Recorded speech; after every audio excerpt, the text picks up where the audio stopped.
nossos trabalhos. Convido o senhor, segundo secretário em exercício, deputado Fernando Braide, para fazer a leitura do texto bíblico e da ata da sessão anterior. Bom dia a todos. Texto bíblico, 21 de março de 2023.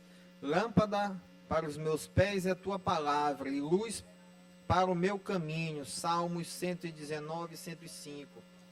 Ata da 48ª sessão ordinária da primeira sessão legislativa da 20ª legislatura da Assembleia Legislativa do Estado do Maranhão, realizada em 21 de junho de 2023. Presidente, senhora deputada Iracema Vale.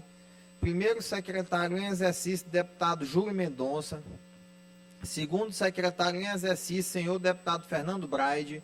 Às 9h30, presentes os senhores e senhoras deputados e deputadas Ana do Gás, Andréa Martins Rezendes, Antônio Pereira, Ariston, Arnaldo Melo, Carlos Lula, Cláudia Coutinho, Cláudio Cunha, Daniela, Davi Brandão, doutor Iglesias, doutora Viviane, Edna Silva, Eric Costa, Fabiana Vilar, Fernando Brade, Florencio Neto, Francisco Najib, Guilherme Paz, Emetério Eba, Iracema Vale, Janaína Ramos, Júlio Mendonça, Júnior Cascaria, Juscelino Marreca, Leandro Belo, Mical Damasceno, Neto Evangelista, Osmar Filho, Pará Figueiredo, Rafael, Ricardo Arruda, Ricardo Rios, Rildo Amaral, Roberto Costa, Rodrigo Lago, Solange Almeida, Wellington do Curso e Zé Inácio.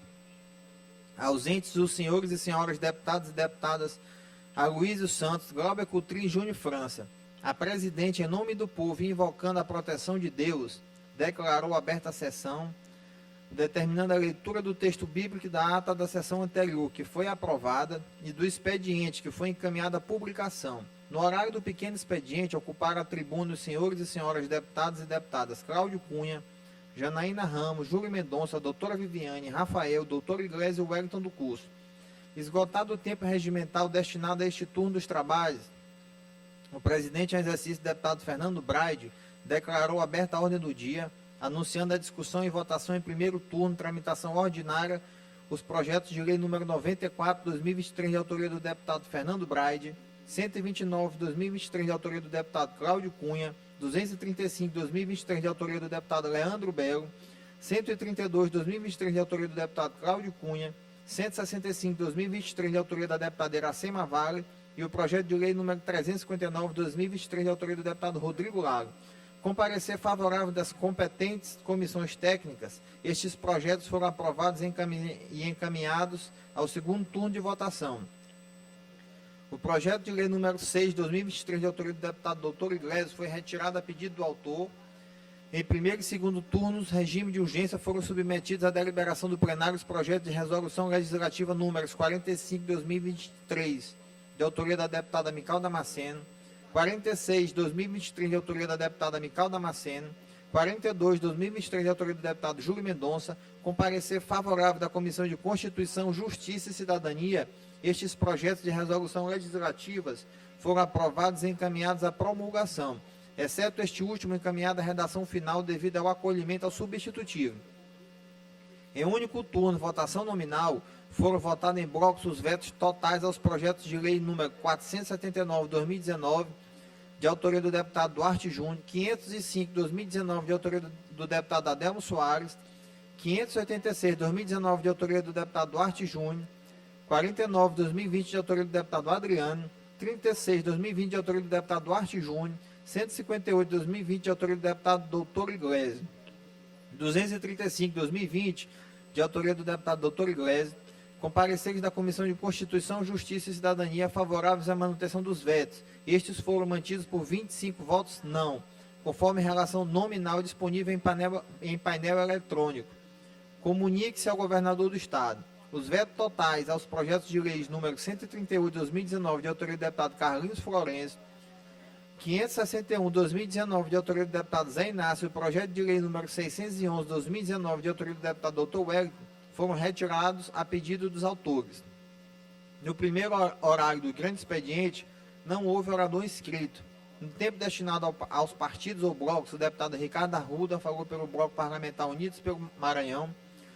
O deputado Júnior Cascaria falou pelo Bloco União Democrática. A deputada Ana do Gás e o deputado Zé Inácio falaram pelo bloco parlamentar Juntos pelo Maranhão. No expediente final falou o deputado, só um ajuste, foi o Francisco Nagibe. Nada mais havendo a tratar, a sessão foi encerrada e lavrada a presente ata, que lida e aprovada será devidamente assinada. Plenário deputado Nagibe Aico do Palácio Manuel Beckman, 21 de junho de 2023. Ata lida, senhor presidente. Só corrigir.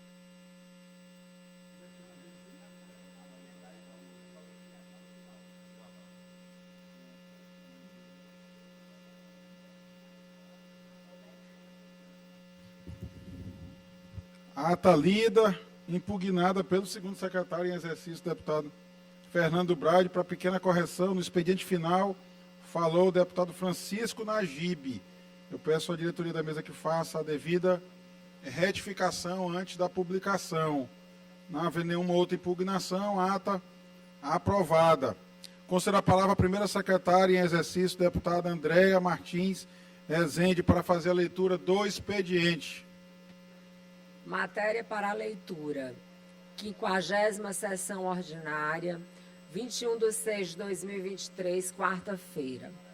Mensagem governamental, número 55/2023, de autoria do Poder Executivo, encaminhando o veto integral ao projeto de lei número 032/2023, que estabelece diretrizes sobre a regulamentação da classificação de atividades econômicas de baixo risco, prevista no artigo 3º, inciso 1º, 3, da Lei Federal número 13.874, de 20 de setembro de 2019, no âmbito do Estado do Maranhão e da outras providências. Projeto de lei número 382/2023, de autoria da deputada Viviane. Indicações. Indicação número 2454 a 2523/2023, de autoria do deputado Dr. Iglesio. Indicações números 25 e 24, 25 e 25/2023, de autoria da deputada Fabiana Vilar. Indicação número 2526/2023, de autoria do deputado Júnior França. Indicação 2527/2023, de autoria do deputado Júnior França. Indicação 2528 e 2529/2023, de autoria do deputado Júnior França. Indicação 2530 a 2533/2023, de autoria do deputado Júnior França. Expediente lido, presidente. Expediente lido, encaminhado à publicação. Passamos ao pequeno expediente. Convido a deputada Andréia Martins Rezende. 5 minutos, sem direito à parte, deputada.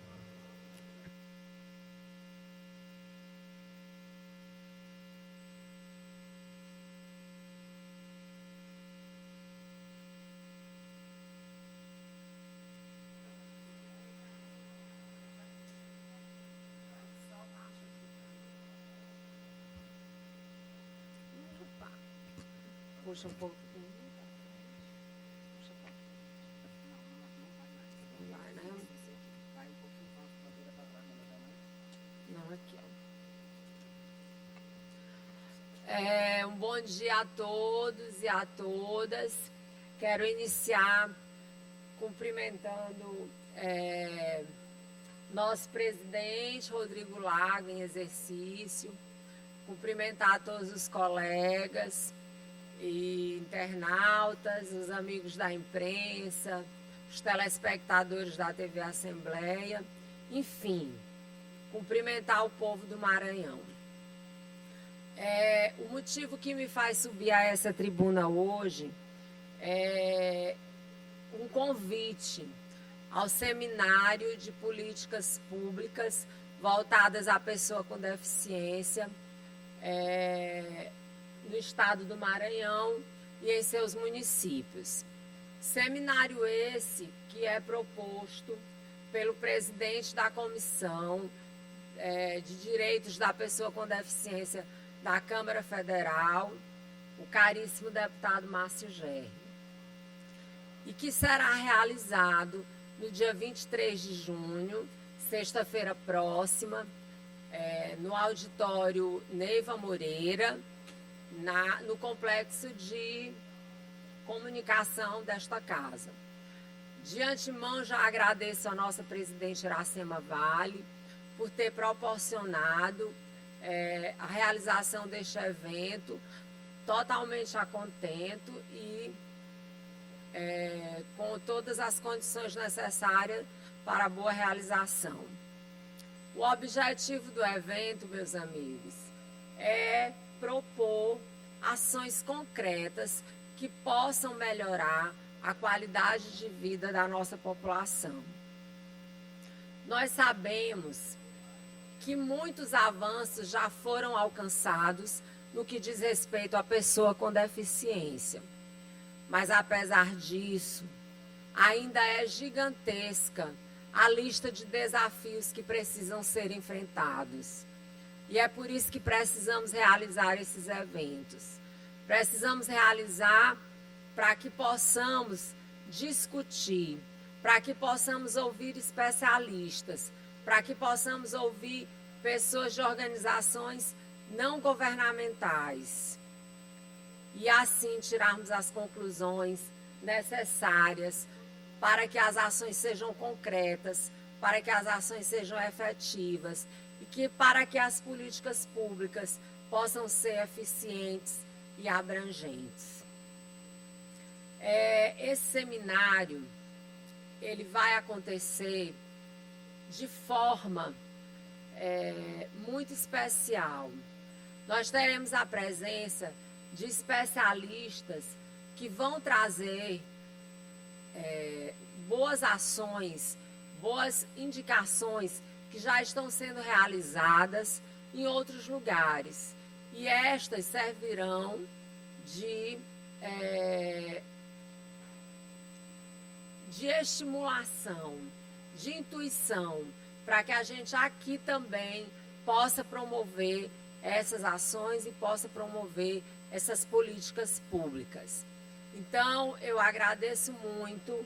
Se os colegas puderem nos dar o prazer de participar deste evento.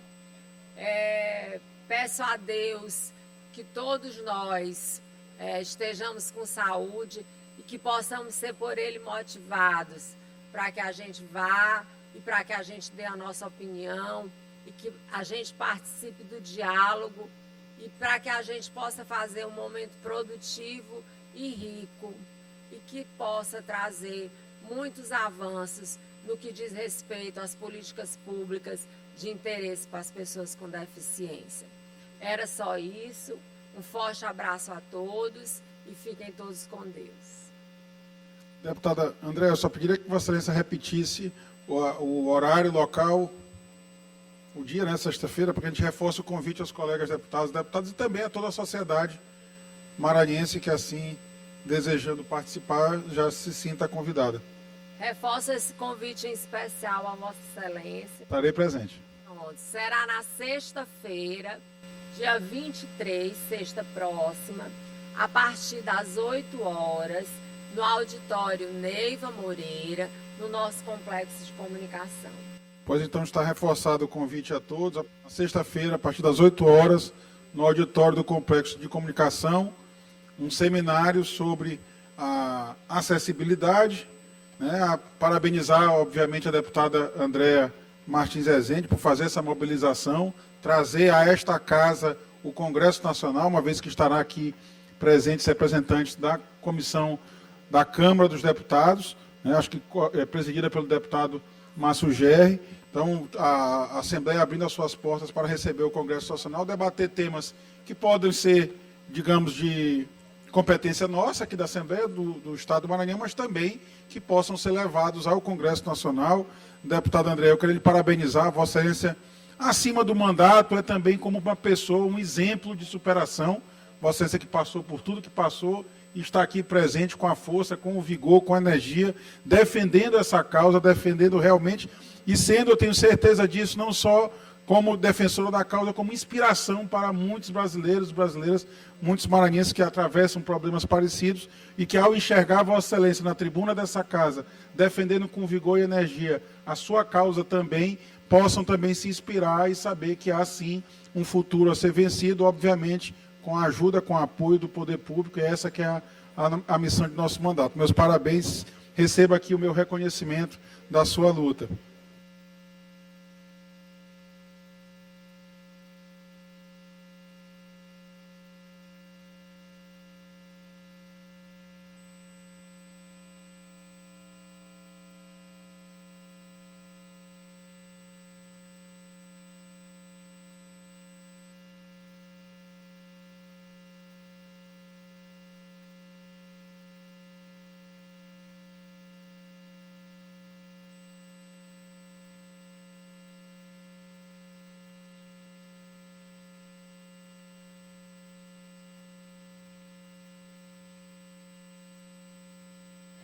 Concedo a palavra à próxima oradora inscrita, a deputada Mical Damasceno, por 5 minutos, sem direito a partes.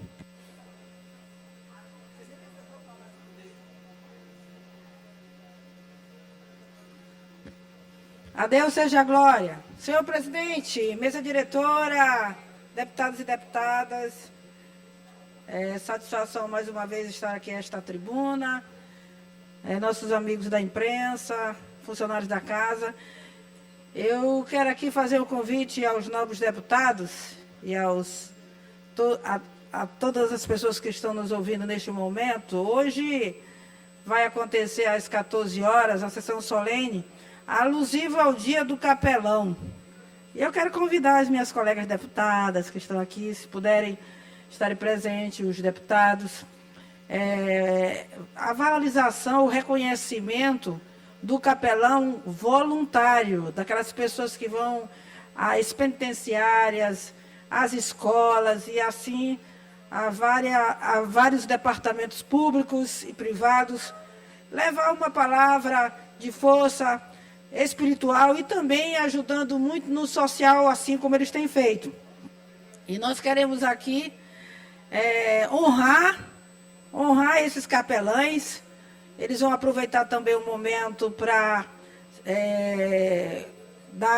entregar alguns certificados aos novos capelães. E nós também vamos homenageá-los. 2 dos capelães vão receber a maior comenda desta casa, que é a medalha Manuel Beckmann. E já foi confirmada também a presença do governador Carlos Brandão. Ele vai assinar um termo de cooperação, de convênio, no caso, para dar acesso aos capelães, para terem mais liberdade de ter acesso a essas repartições públicas e privadas. E eu quero falar também de uma data memorável para nós, assembleianos evangélicos, sobre a data de 18 de junho que se passou, que nós comemoramos, os membros da Assembleia de Deus no Brasil comemorou 112 anos. Em 18 de junho de 1911, os missionários suecos Daniel Berg e Gunnar Wingre chegaram ao Brasil, em Belém do Pará, para fundar as igrejas da Assembleia de Deus no Brasil, que fizeram, como eu já falei, 112 anos de história em nosso país. E eu externo aqui a minha felicidade em ter nascido no Evangelho e nesta amada igreja, esta denominação Assembleia de Deus, que está do norte ao sul, leste e oeste do nosso Brasil, sendo a maior igreja evangélica pentecostal do mundo. Eu repito, do mundo.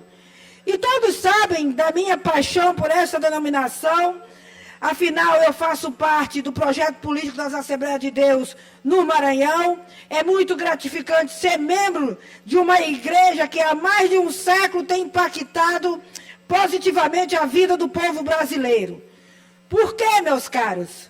Se tem uma atuação que eu admiro do terceiro setor no Brasil, é a atuação das igrejas e especificamente falando das Assembleias de Deus. Nesses 112 anos,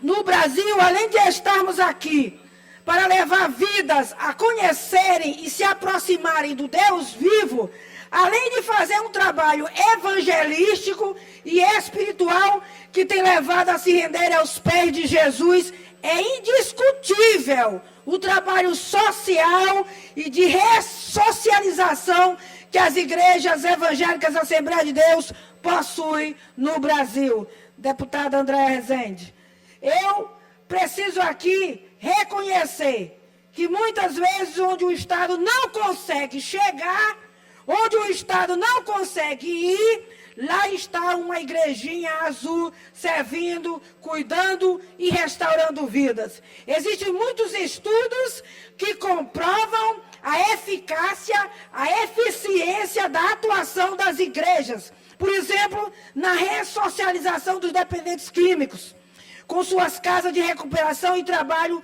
que eu ouso dizer nessa tribuna de libertação de vidas dos vícios de drogas, em drogas, na verdade. Vidas que têm sido alcançadas dentro dos presídios, saem de lá, vidas que têm sido alcançadas dentro dos presídios, onde muitos têm sido faculdade para crime, onde muitas vezes bandidos saem de lá piores do que entraram. A igreja entra nesse cenário e muda a vida de muitos encarcerados. Só mais um minuto aí, senhor presidente. Eu já tive a honra de fazer parte de um projeto evangelístico em Viana, e de vez em quando eu tenho oportunidade, eu vou aqui na penitenciária de Pedrinha, levando a palavra do Senhor, pregando a palavra do Senhor às mulheres presas e homens também, e já tive essa oportunidade de ir em outros presídios, onde a penalidade legal, onde a restrição de liberdade não é capaz de transformar e trazer ressocialização. O trabalho de missionários assembleianos nos presídios tem feito e restaurado vidas que eram consideradas perdidas e sem mais solução. Muito acertado aquele ditado que diz: quando não dá nada, dá um crente. Como é bom ver vidas serem transformadas pelo poder do Espírito Santo e da pregação do Evangelho. Se tem uma coisa, por exemplo, que até o crime organizado no Brasil respeita, é o trabalho evangelístico feitos com apenados, com pessoas que têm dívidas com drogas. Se você larga este mundo para se tornar cristão, para ser parte de uma igreja, ali sua dívida no mundo do crime é perdoada. Isso existe, isso é realidade. Isso não é conto, não. Assim também como a dívida eterna. E outro ponto que eu preciso destacar, senhor presidente, demais deputados, é o trabalho social feito por nossas Assembleias de Deus. A nossa atuação na sociedade é destacada por fé e por obras. E as nossas obras quanto a alimentar os que têm fome e dar de beber aos que têm sede, e são vistas na atuação dos centros sociais de nossas igrejas. Não existe uma igreja no Brasil que, se você precisa de uma cesta básica, ela deixaria de ajudar. Nossas igrejas têm esse papel social. As nossas igrejas alimentam mensalmente muitas famílias. Quantas das vezes eu já tive a oportunidade de chegar assim, chega um cidadão pedindo para o pastor: faltou o meu gás. Uma senhora, e aí o pastor vai e ajuda. Porque esse é o trabalho social que sempre é de ajudar mesmo as pessoas carentes. As igrejas vestem muitas vidas que não têm o que vestir e cuidam de saúde de milhares de brasileiros em todo o país. Eu passaria a manhã inteira aqui, toda falando da extensão da atuação das nossas igrejas, do trabalho inquestionável e responsável que fazemos para cuidar de vidas no Brasil. Porém, de forma sucinta, deixo aqui minha alegria e felicitações à minha amada igreja. Parabéns à Assembleia de Deus no Brasil por seus 112 anos de história, de transformação e restauração de vidas no Brasil. Eu tenho orgulho de ser assembleiano. Muito obrigada, senhor presidente. Parabenizar também a igreja, deputada Mical, leve minha mensagem também de congratulação, pregar a palavra e o evangelho. Convido o deputado doutor Iglesias por 5 minutos, sem direito a partes.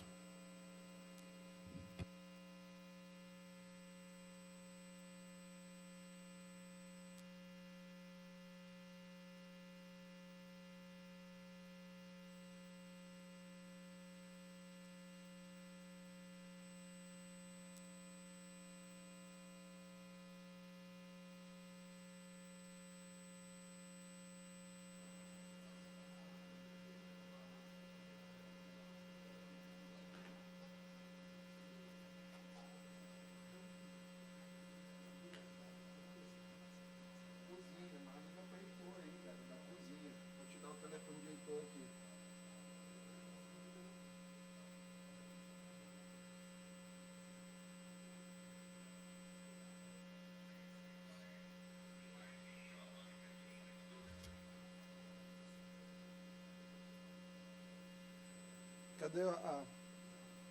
Chegou a imprimir aí?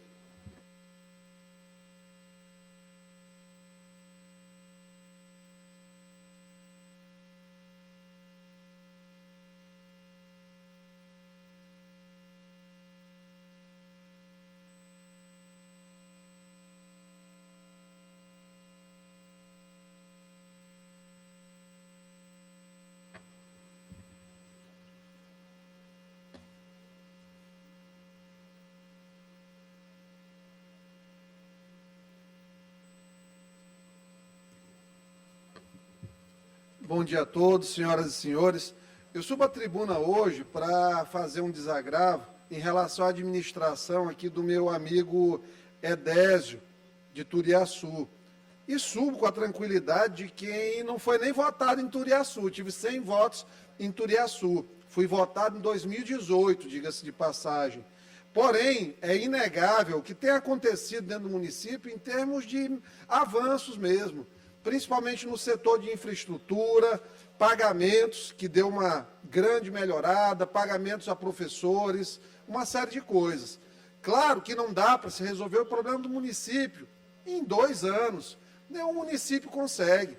Tanto que a gente, por exemplo, quando sobe aqui, fala de Prefeitura de São Luís, se faz reconhecimento de Castelo, de Tadeu, de Dr. Jackson, de todas as omissões que vêm, culminam e que, infelizmente, às vezes são perpetuadas pelo atual prefeito.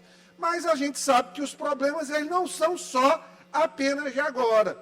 Por exemplo, Socorrão. Socorrão sempre foi ruim, continua ruim. Por quê? Porque não chegou ninguém ainda para fazer uma guinada dentro da administração do hospital. Hospital da Criança, veio uma herança do Edivaldo. Agora, continua lenta a coisa.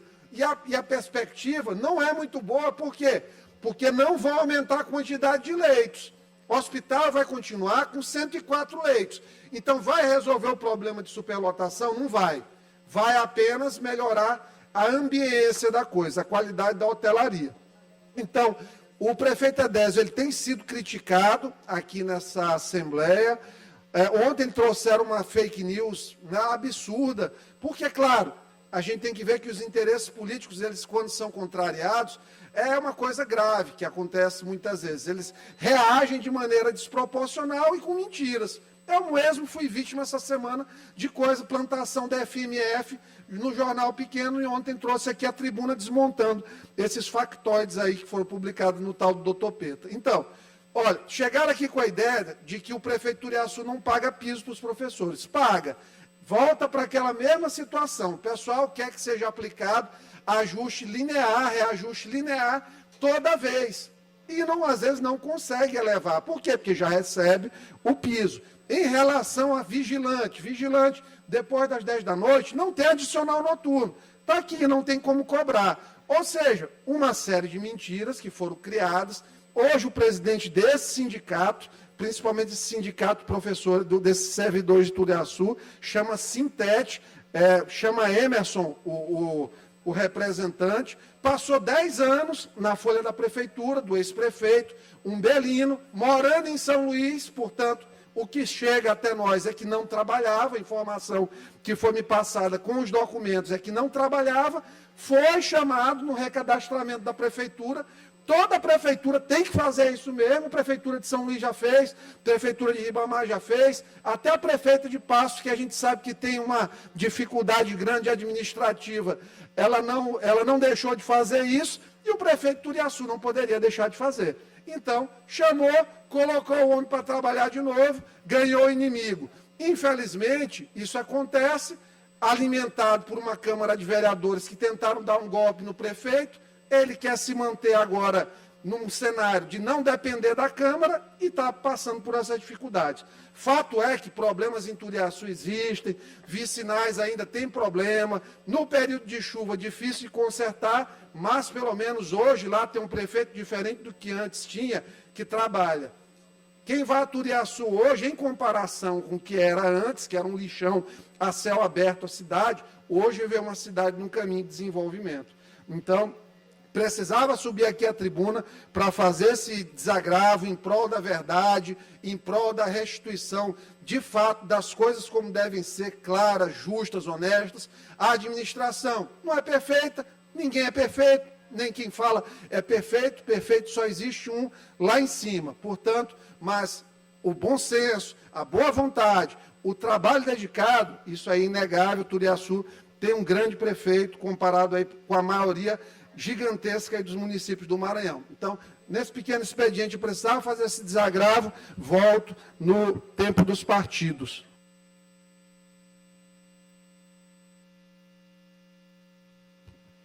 Convido a deputada Fabiana Vilar para 5 minutos, sem direito a partes.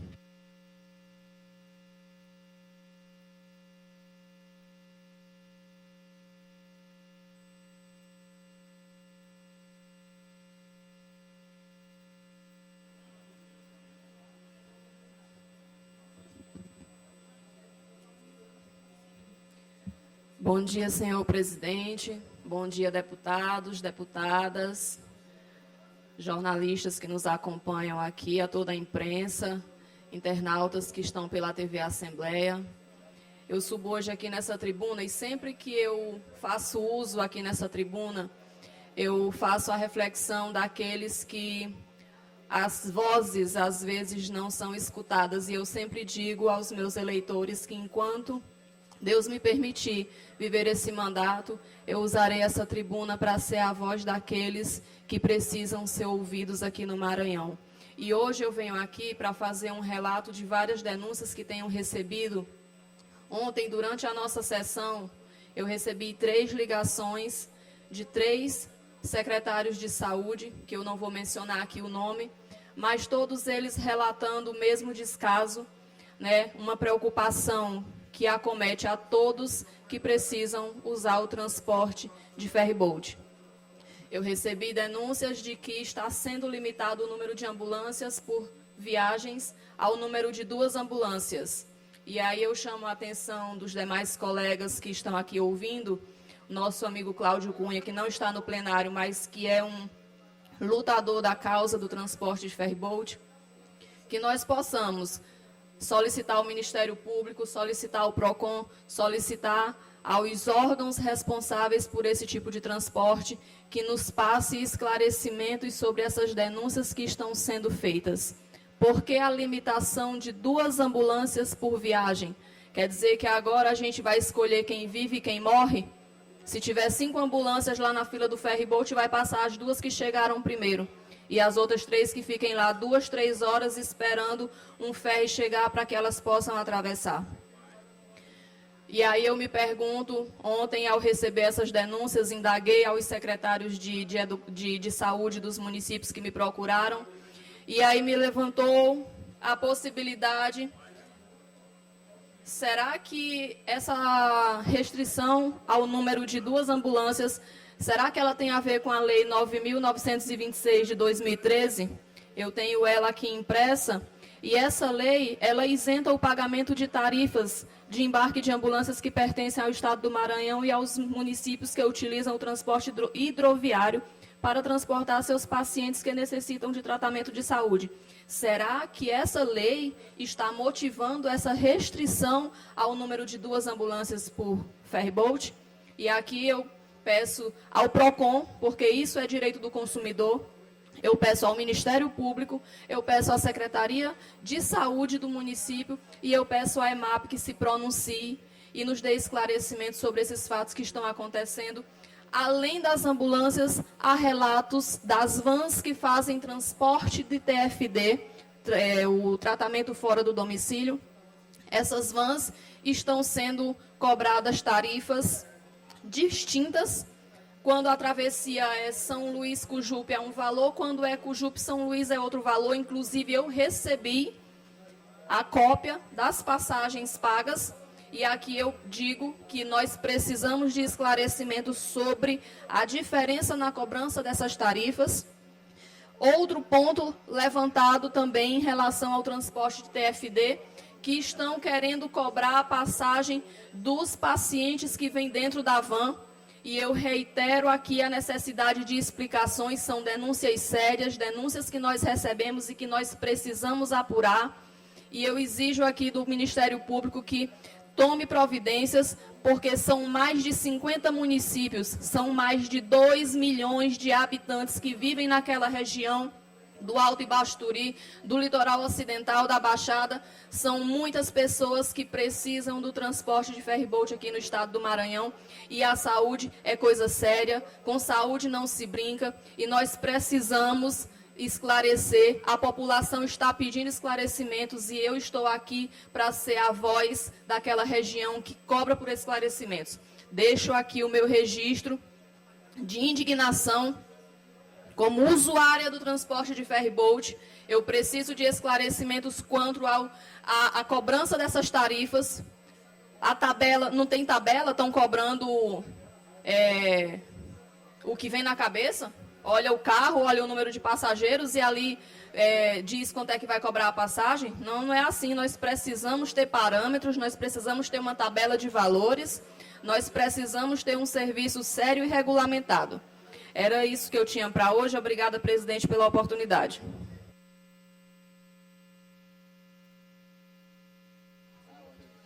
Convido a deputada Janaína Ramos por 5 minutos, sem direito a partes.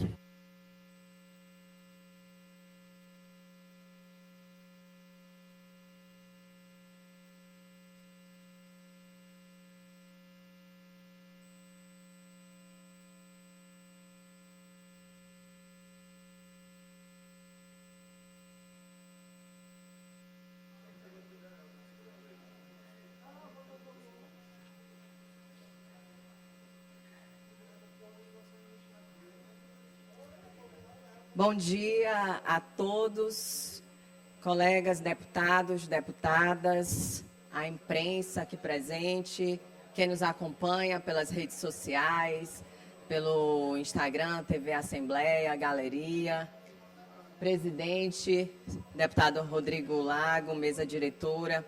Hoje eu uso essa tribuna para falar sobre um grande avanço na regularização fundiária da segunda maior cidade do nosso estado do Maranhão, que é o município de Imperatriz, a nossa princesa do Tocantins. Falar em nome daquelas 2.000 famílias que antes ocupavam ali o bairro, a ocupação, na verdade, Vila Jackson Lago e a Vila Esperança, uma ocupação irregular, mas esse passo na regularização fundiária de Imperatriz veio sim na hora certa. Era um processo que se arrastava aí por uns longos anos, foi uma luta árdua, com vários mandados de despejo, mas ontem, na cidade de Imperatriz, o prefeito Assis Ramos, juntamente com o desembargador Frois Sobrinho, corregedor também da Justiça, assinaram essa parceria que agora, posteriormente, as famílias do Grande Bom Jesus, daquela ocupação, vão receber o seu título definitivo. Eu sempre digo que o nosso primeiro documento extremamente importante é o registro de nascimento. E após esse, é o título definitivo das suas residências. Agora sim, você, morador da Vila Jackson Lago, da Vila Esperança, vai poder dormir com tranquilidade e agora também terá o investimento da Prefeitura Municipal através da Cinfra, será instalado também os equipamentos públicos em relação à saúde. Pode sim ficar tranquilo. É mais uma ação da Prefeitura Municipal de Imperatriz. Eu aproveito esse espaço, parabenizo o Judiciário em nome do desembargador Frois Sobrinho, o prefeito de Imperatriz por esse importante passo. E que, a exemplo desse, também faça nos demais bairros do município de Imperatriz. E eu também quero usar essa tribuna para falar e enaltecer a postura do nosso governador Carlos Brandão, que também tem buscado investimentos na nossa cidade de Imperatriz. Eu quero aproveitar esse espaço para elogiar que o município de Imperatriz foi implantado um laboratório de solos na UEMA Sul. É um laboratório sem fins lucrativos e com serviços acessíveis a todos os produtores rurais da região. E essa iniciativa ela é de grande impacto para o desenvolvimento da agricultura do nosso estado. Então, parabéns, governador Carlos Brandão. Muito obrigada a todos. Convido o deputado Francisco Najib por 5 minutos, sem direito a partes. O último orador inscrito. Bom dia, senhor presidente Rodrigo Lago. Bom dia, imprensa, galeria, senhores deputados aqui presentes. Eu subo essa tribuna nesse momento, senhor presidente, para trazer a ótima, boa notícia à classe trabalhadora, à classe guerreira, que é os nossos enfermeiros, técnico de enfermagens, profissionais da área da saúde que foram auxiliar de enfermagem também, que foram guerreiros nessa luta na Covid. Lembro-me bem quando fui prefeito da cidade de Codó, quando iniciou-se essa pandemia, esse combate ao Covid, eu vi o quanto os enfermeiros se sentiram frágeis e precisando de um apoio. Lembro quando eles se encontraram, se reuniram comigo e disseram assim: senhor prefeito, a gente está entrando numa guerra, mas a gente não sabe como nós vamos sair dela. E hoje eu trago uma excelente notícia. Eu trago uma notícia que, com muito orgulho, a portaria número 597, que viabiliza o pagamento do piso nacional dos enfermeiros, foi publicado no dia 12 de maio e que está em tramitação para ser destinado aos municípios brasileiros, através do governo Lula, do nosso presidente Lula, a ordem exatos de mais 7 bilhões de reais para o pagamento do piso salarial para os enfermeiros. No Maranhão, parte desse recurso vem para os maranhenses, vem para as cidades do Maranhão. E o que mais me orgulha nesse momento é ver que a minha cidade de Codó, cidade esta que eu nasci, cidade esta que eu vejo a quantidade de enfermeiros profissionais que merecem o nosso reconhecimento, irão melhorar de vida. A exemplos da minha cidade, eu pude observar que o enfermeiro que hoje ganha R$ 2.700, passará a ganhar, após o piso, após a lei 14.434, esse enfermeiro que ganhava R$ 2.700, passará a ganhar R$ 4.750, praticamente dobra o salário atual desse enfermeiro. O técnico de enfermagem, que hoje, na minha cidade, a exemplo, ganha R$ 1.500, passará a ganhar R$ 3.325. Eu posso citar também os auxiliares de enfermagem e as parteiras, que na minha cidade ganha R$ 1.350, passará a ganhar R$ 2.375. Isso daria uma ordem, senhor presidente, senhores deputados aqui presentes. Isso daria uma ordem de R$ 9.408.262 somente para a cidade de Codó, que está aqui no ranking do estado do Maranhão, perdendo apenas para São Luís, Passo do Lumiar e Trizedela do Vale. Então, a cidade de Codó, que hoje é entre a 6ª e a 7ª cidade do nosso estado, hoje, em números de arrecadação para o pagamento do piso salarial para os nossos profissionais da saúde, os nossos enfermeiros, está em 4º lugar. Então, essa é a boa notícia que eu trago a todos. Todas as cidades do Maranhão receberão esse recurso. E aqui eu quero parabenizar a todos os gestores que vão ter a oportunidade, doutor Arnaldo Melo, você e Vossa Excelência, que é médico, que sabe o quanto esses enfermeiros são importantes dentro dos postos de saúde, dentro dos hospitais, passarão a receber. Então, esse piso salarial é um fato muito importante para a valorização desta classe, onde eu destaco a minha cidade recebendo a ordem de R$ 9.408.262. Isso eu trago a título de informação, porque é algo de grande relevância para essa categoria, e sempre trabalharei aqui nesta tribuna trazendo a transparência, trazendo a verdade. Recentemente me posicionei com relação ao número de casas que foi anunciada para a cidade de Codó no programa Minha Casa Minha Vida. Disseram que ia ter 2.500 casas. Estou alertando que não tem nenhum documento que prove que a cidade receberá 2.500 casas. Portanto, para encerrar, eu aqui destaco que irei lutar, estou torcendo para que o Maranhão receba muito mais de que 12 mil casas populares, conforme está sendo anunciado, deputado Leandro Belo, e que nossas cidades possam receber e completar esse déficit habitacional que está grande ainda dentro do estado. Portanto, que Deus abençoe o nosso dia, meu muito obrigado. Agradeço ao deputado Francisco Najib. Passamos à ordem do dia. Projeto de resolução legislativa em discussão e votação em segundo turno, tramitação ordinária. Projeto de resolução legislativa número 36/2023, de autoria do deputado Arnaldo Melo, que concede o título de cidadão maranhense ao senhor João Geraldo Bugarim e dá outras providências, com parecer favorável da Comissão de Constituição, Justiça e Cidadania, relator, deputado Ricardo Rios. Em discussão, deputado Arnaldo, se assim desejar se manifestar sobre o projeto, deputado encaminha pela aprovação. Em votação, as senhoras deputadas e senhores deputados que aprovam permaneçam como estão. Aprovado.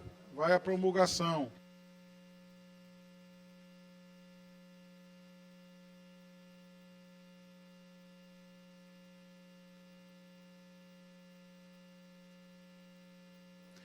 Passamos agora à apreciação em bloco dos vetos. Não houve nenhum pedido de destaque a nenhum dos vetos.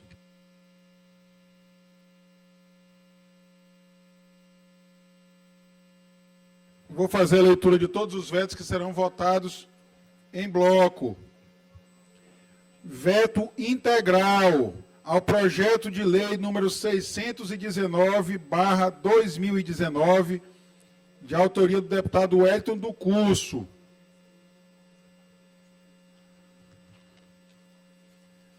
Veto integral ao projeto de lei número 638/2019, também de autoria do deputado Wellington do Curso. Veto integral ao projeto de lei número 649/2019, também de autoria do deputado Wellington do Curso. Veto integral ao projeto de lei número 116/2020, de autoria do deputado Dr. Iglesio. Veto integral ao projeto de lei número 330/2020, de autoria do deputado Rafael. Veto integral ao projeto de lei número 076/2021, de autoria do deputado Wellington do Curso. Veto integral, de autoria ao projeto de lei número 086/2021, de autoria do deputado Wellington do Curso. E veto integral ao projeto de lei número 167/2021, de autoria do deputado Ciro Neto. Não houve nenhum pedido de destaque, vamos votar todos esses vetos em bloco. Eu solicito dos líderes o encaminhamento. Como encaminha o deputado Rafael, líder do governo. Pela manutenção, presidente. O líder do governo encaminha voto não pela manutenção dos vetos.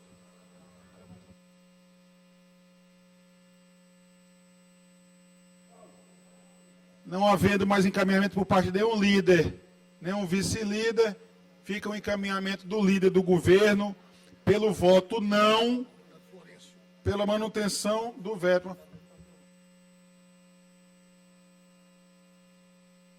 Se algum dos líderes ou vice-líderes da casa quiser fazer encaminhamento, estejam com a palavra. Deputado Florencio, Vossa Excelência. O encaminhar pelo bloco Juntos pelo Maranhão? O encaminhamento é pela manutenção, senhor presidente. Voto não. Voto não, encaminhamento do bloco Juntos pelo Maranhão. Deputado Ricardo Arruda, como encaminha Vossa Excelência pelo bloco Unidos pelo Maranhão? Pela manutenção do veto, deputado Rodrigo. Agradeço, deputado Ricardo Arruda.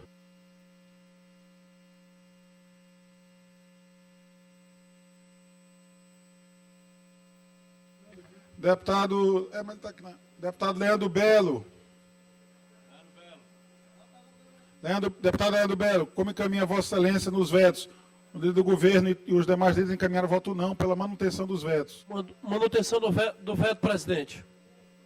Então, todos os líderes da casa encaminharam pela manutenção do veto, inclusive o líder do governo. Peço para zerar o painel e passamos a coletar os votos dos deputados e das deputadas. O processo de votação será nominal pelo painel eletrônico. Peço a todos que registrem novamente presença, assim que zerar do painel, e registrem os seus votos.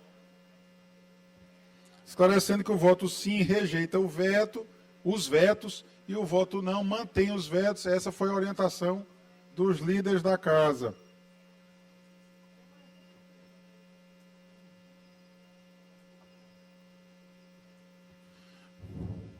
Passamos a coletar os votos de quem participa de forma remota.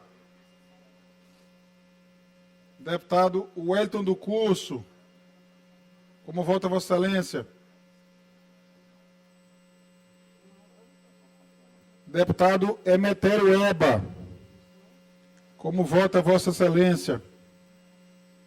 Voto não.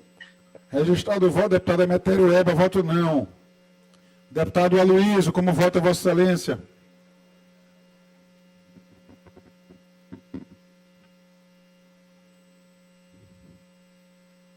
Não estamos conseguindo escutar nem o deputado Wellington, nem o deputado Aloysio. Voto não, presidente. Agradeço, deputado Aloysio, desejando mais uma vez plena recuperação a Vossa Excelência. Nós estamos ansiosos pelo seu retorno ao nosso convívio.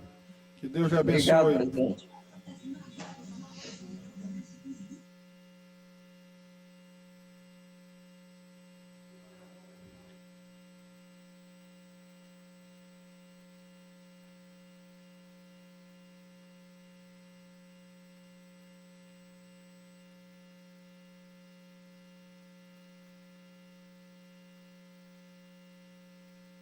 Peço que a mesa registre o voto do deputado Aloysio e do deputado Emetério Eba como voto não.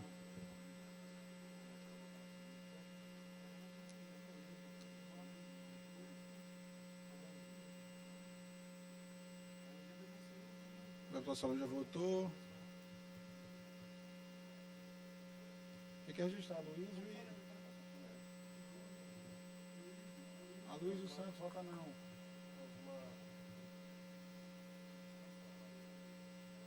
Tem mais, né? Davi Brandão, estava aqui ainda agora, cara, voltou ali. Iglesias não votou, saiu do plenário, né? Então,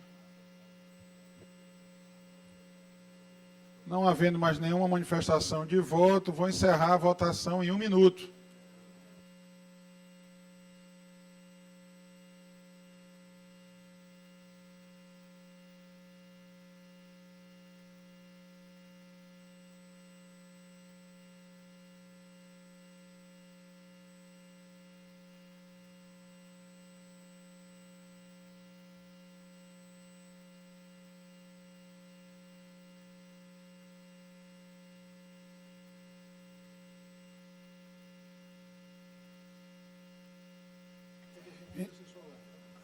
Deputado Osmar Filho, como vota Vossa Excelência?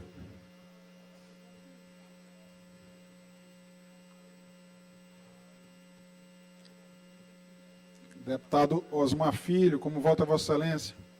Presidente, Vossa Excelência está me ouvindo? Estou ouvindo sim, deputado. Como vota Vossa Excelência? Os líderes da casa encaminharam voto não pela manutenção dos vetos. Acompanha a liderança, presidente. Voto não, pela manutenção dos vetos. Deputado Osmar Filho também vota não. Peço que seja feito o registro no painel eletrônico. Encerrou, né? Registrou.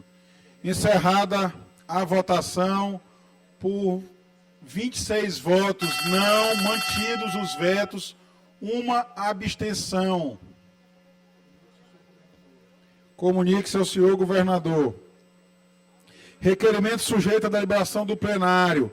Requerimento número 241/2023, de autoria da deputada Janaína Ramos. Solicita seja realizada a sessão solene em homenagem à Polícia Civil do Estado do Maranhão. Presidente, pela ordem. Deputado Rafael. Um projeto de resolução legislativa de minha autoria, que gostaria que a mesa pudesse incluir na ordem do dia, se possível, de amanhã. Me passe o número para o nosso diretor. Diretor. O Braulio. Certamente ele fará a inclusão e eu leio daqui a pouco a inclusão, deputado Rafael. Pedido do líder do governo não pode ser recusado. Novamente em votação. Senhora, 2 inscritos para discussão. Em votação, requerimento número 241/2023, de autoria da deputada Janaína Ramos, que solicita realização de sessão solene em homenagem à Polícia Civil do Estado. Os deputados e deputadas que aprovam permaneçam como estão. Aprovado. A deputada Janaína vai agendar depois com a mesa diretora da casa a data para a realização da sessão. Requerimento número 246/2023, de autoria do deputado Wellington do Curso. Solicita seja enviada mensagem de congratulação à doutora Helena do Alibe, parabenizando-a por assumir a Secretaria Extraordinária de Políticas para as Comunidades. O deputado Wellington do Curso certamente não se oporá, mas o presidente em exercício dessa sessão pede também a subscrição para congratular a nossa colega deputada doutora Helena. Rafael, presidente. O deputado Rafael também pede a subscrição. Em discussão, o deputado Carlos Lula também pede a subscrição. Acrescento o deputado Leandro Belo, por favor. Ana, Andréia, acho que todo o plenário aqui da casa, se alguém se opuser, e eu peço que a mesa faça o devido registro. O deputado Wellington não se opõe. Em votação, as senhoras deputadas e senhores deputados que aprovam permaneçam como estão. Aprovado, e que Deus ilumine a gestão da nossa amiga Helena do Alibe. Requerimento número 247, de autoria do deputado Leandro Belo. Solicita, após a aprovação pelo plenário, seja realizada no dia 7 de julho de 2023, uma sessão solene em comemoração aos 15 anos da Academia Maranhense de Ciências, homenagem aos novos membros e homenagem em memória aos confrades falecidos. Em discussão, em votação, as senhoras deputadas e senhores deputados que aprovam permaneçam como estão. Requerimento aprovado. O deputado Leandro Melo só confirmará depois com a mesa a disponibilidade dessa data, dia 7 de julho. Requerimento número 248/2023, de autoria do deputado Júlio Mendonça, que solicita, após a deliberação do plenário, seja confirmada a realização de sessão solene no dia 17 de agosto de 2023, uma quinta-feira, alusiva aos 50 anos da Empresa Brasileira de Pesquisa Agropecuária, a nossa Embrapa, e aos 13 anos de sua presença no Maranhão, contando nessa sessão com a presença de representantes da entidade e personalidades envolvidas com o trabalho dessa importante empresa, a Embrapa, que tem muito contribuído, especialmente para o nosso estado do Maranhão. Parabenizo o deputado Júlio Mendonça. Se quiser fazer alguma manifestação, encaminha pela aprovação o deputado Júlio Mendonça. Os deputados e deputadas que aprovam permaneçam como estão. Aprovado. Depois o deputado Júlio Mendonça dialoga com a mesa apenas para confirmar a disponibilidade da data que Vossa Excelência indicou. Requerimento número 200, requerimento sujeito à deliberação da mesa. Novamente alertarei aquela prática de consultar os membros da mesa presentes na sessão. Se alguém se opuser, que manifeste a sua oposição. Não havendo nenhuma manifestação de oposição, vou considerar a manifestação da mesa favorável. Requerimento número 240/2023, de autoria do deputado Leandro Belo, que solicita seja banada a sua falta na sessão plenária realizada no dia 6 de junho do ano em curso, em razão de viagem, para participar da entrega de 500 unidades habitacionais do programa Minha Casa Minha Vida, no município de Timon. Não vislumbro nenhuma manifestação contrária, manifestação da mesa favorável, requerimento aprovado. Requerimento número 242/2023, de autoria do deputado Zé Inácio, solicita que, após ouvida a mesa, seja enviado expediente à perita geral da Perícia Oficial do Maranhão, Anne Kelly Bastos Veiga, para que apresente junto a esta casa o laudo da perícia técnica feita no shopping Rio Anil em decorrência da tragédia que levou a óbito 2 pessoas. Consulto novamente os membros da mesa. Não havendo nenhuma oposição, manifestação da mesa favorável, requerimento deferido. Requerimento número 243/2023, de autoria também do deputado Zé Inácio, que solicita, após ouvida a mesa, seja enviado expediente ao comandante-geral do Corpo de Bombeiros Militar do Maranhão, Coronel QOCBM Célio Roberto Pinto de Araújo, para que apresente, junto a esta Casa Legislativa, o laudo da perícia técnica feita no shopping Rio Anil, em decorrência da tragédia que levou a óbito 2 pessoas.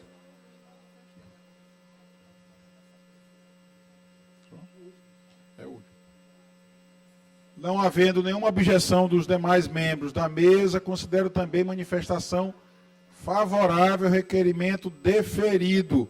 Foi o último item da ordem do dia.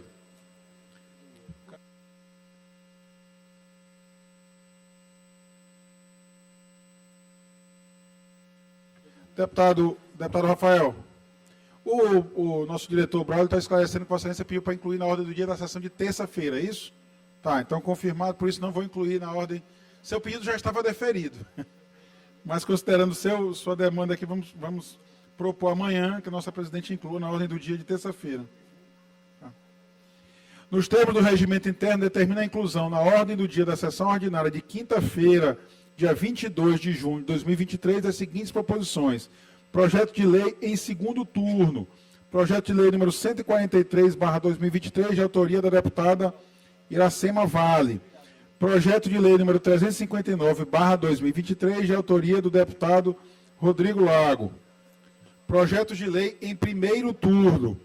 Projeto de lei número 210/2023, de autoria da deputada Janaína Ramos. Projeto de lei número 325/2023, de autoria da deputada Janaína Ramos. Projeto de lei número 014/2023, de autoria do deputado Carlos Lula. Projeto de lei número 107/2023, também de autoria do deputado Carlos Lula. Vetos.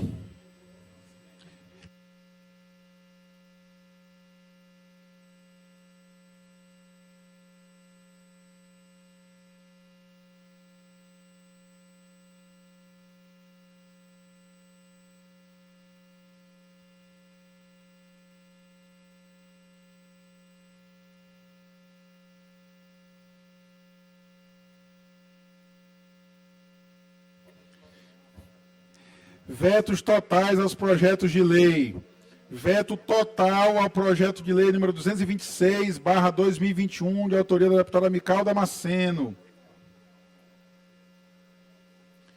Veto total ao projeto de lei número 045/2021, de autoria do deputado Hélio do Curso.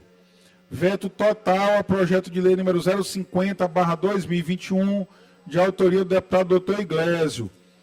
Veto total ao projeto de lei número 102/2021, de autoria do deputado Duarte Júnior. Veto total ao projeto de lei número 252/2021, de autoria do deputado Hélio do Curso. Veto total ao projeto de lei número 265/2021, também de autoria do deputado Hélio do Curso.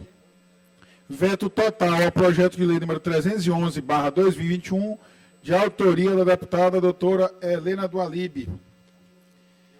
Veto total ao projeto de lei número 535/2021, de autoria do deputado Ariston. Veto total ao projeto de lei número 538/2021, de autoria do deputado Duarte Júnior. E veto total ao projeto de lei número 576/2021, de autoria do deputado Ciro Neto. Registra a presença entre nós do ex-deputado Cristóvão.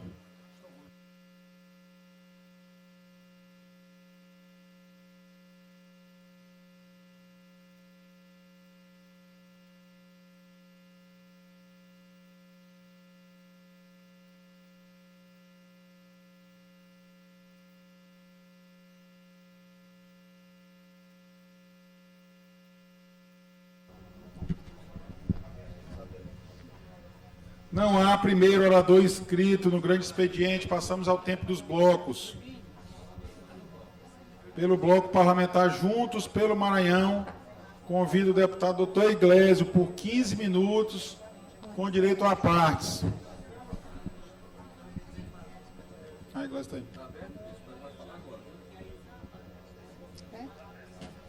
10h50 aqui no plenário, o deputado Najib Aikel acaba de encerrar a leitura da ordem do dia. Os deputados estaduais apreciaram requerimentos, entre eles aquele que solicita a realização de uma sessão solene em homenagem à Polícia Civil do Estado do Maranhão, de autoria da deputada Janaína Ramos. Também o requerimento que autoriza a sessão solene em homenagem aos 50 anos da Empresa Brasileira de Pesquisa Agropecuária, a Embrapa. Agora inicia o tempo dos blocos, com o pronunciamento do deputado doutor Iglesio.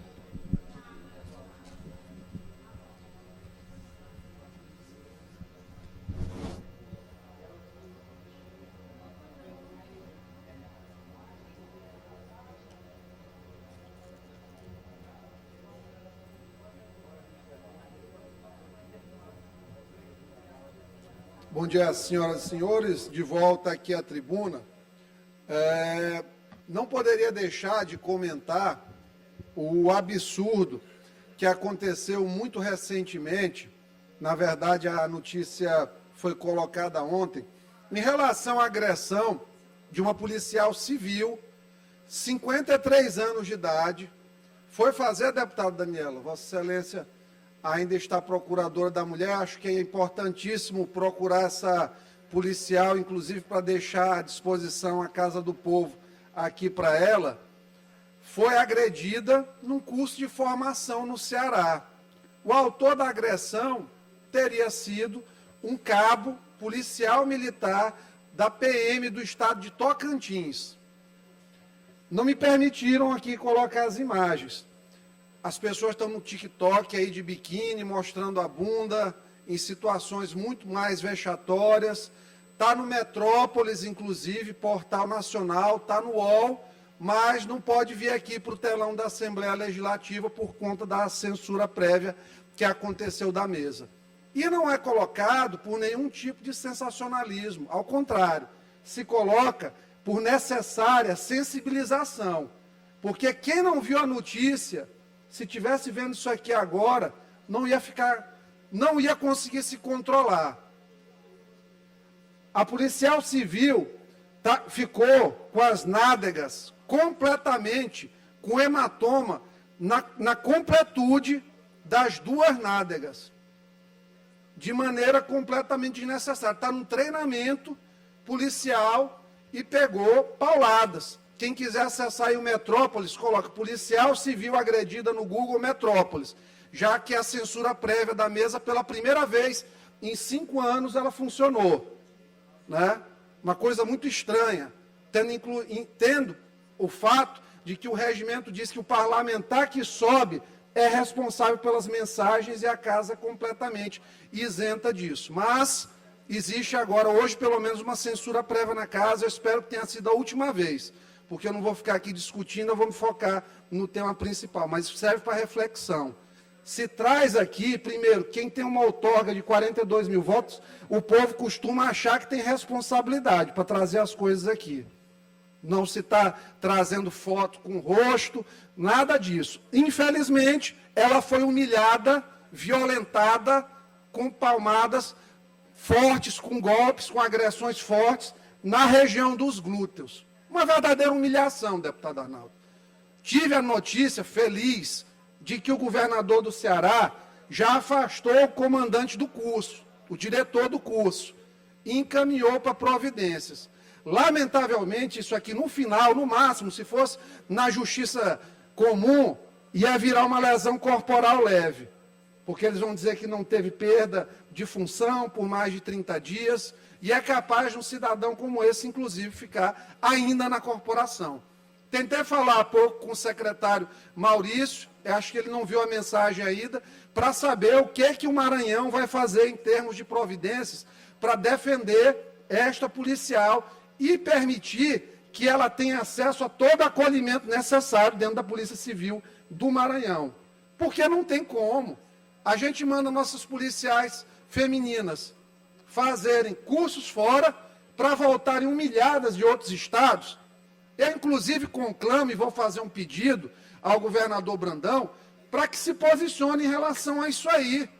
Porque, apesar do governador de Ceará ser do fim de mundo aí do PT, precisa ter uma reprimenda aqui do estado do Maranhão, uma solidarização com essa policial. E o governador Brandão sempre tem feito isso.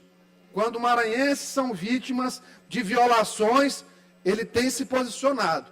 Diferente do ministro da Justiça, comentarista de Roger Waters, de oração de pastor, de uma série de coisas, né? O espírito de censura geral dele, que inclusive é compartilhado pelos seus apêndices aqui no Estado, lamentavelmente não permite que ele fale de alguém do PT, um governo do PT. Mas eu fico esperando aqui a manifestação do governador.